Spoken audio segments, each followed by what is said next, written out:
Angelman syndrome natural history study is a longitudinal observational study of children and adults with Angelman syndrome.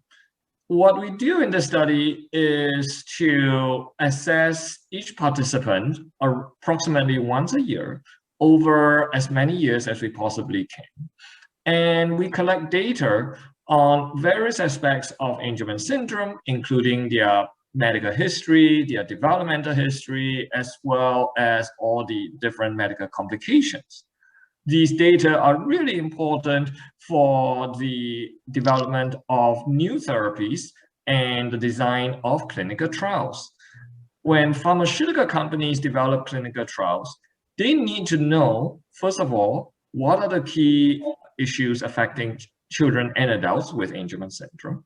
And they also need to know what the progress is, what the natural history of Angelman syndrome is.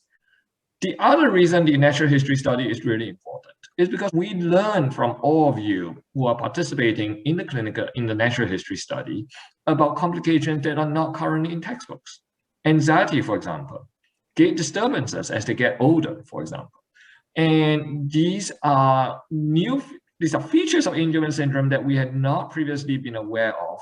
With the natural history study, you're doing a lot of assessments with clinicians as well. So you're in the clinic, they're going through these assessments that you can't quite do at the comfort of your home on your own. You can't do the violin on your own, right? You have to have a professional doing those with you.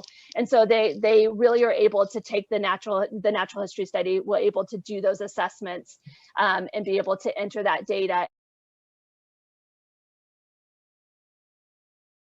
So the new natural history study is a shortened visit now, where we've made it in a hybrid model where the parents can do a lot at home at their convenience and then come in for a briefer in-person visit. Once they're enrolled, we set up a virtual interview with the family, with both the geneticist as well as the psychologist, where we go over key outcome measures and quick questions that we have. The virtual visit is set up where the family is at home. We only need the parents, and it's set up at a time that's convenient for the parents. During those visits, we'll go over the developmental history of the child, the behavioral history of the child. We ask lots of important questions about communication. We have parents fill out questionnaires of key outcome measures such as the ORCA, which is a key important measure for communication. We ask them questions about anxiety. Parents also have access to our online portal where they can answer these questions at their own convenience. Separately from this virtual component of the visit, we do have the families come in for a very short in-person testing.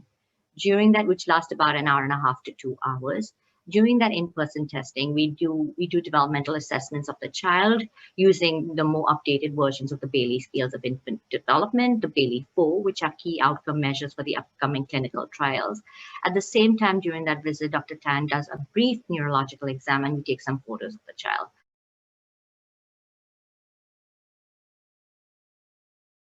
The most important feedback that we get from these companies is how impressed they are with the fact that we have a natural history study that started in 2006.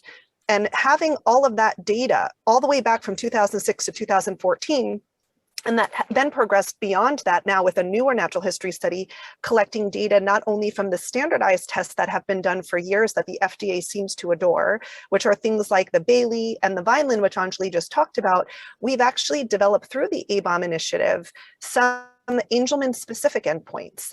And so really being able to leverage time change of what happens without an intervention, and then what that looks like with an intervention is the difference between an approved drug and a non-approved drug.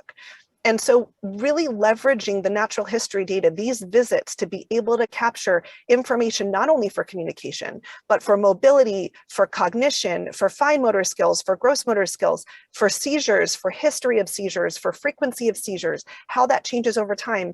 All of that information is so incredibly important for clinical trial design and development that this is the reason that the Angelman space went from 2 pharmaceutical companies in the space only 7 years ago to 23 in the space today. And I really do thank the natural history data for being able to show the whole community and industry that we have so much information that they can leverage in order to help design their clinical trial. And so really participating in this type of study not only helps understand understand the disease itself from the day to day, but also helps to get pharmaceutical companies the information that they need in order to best design their clinical trials to ensure that drugs move forward because they work and they don't get stalled because we have bad endpoints or bad understanding of the progression and trajectory of the disease.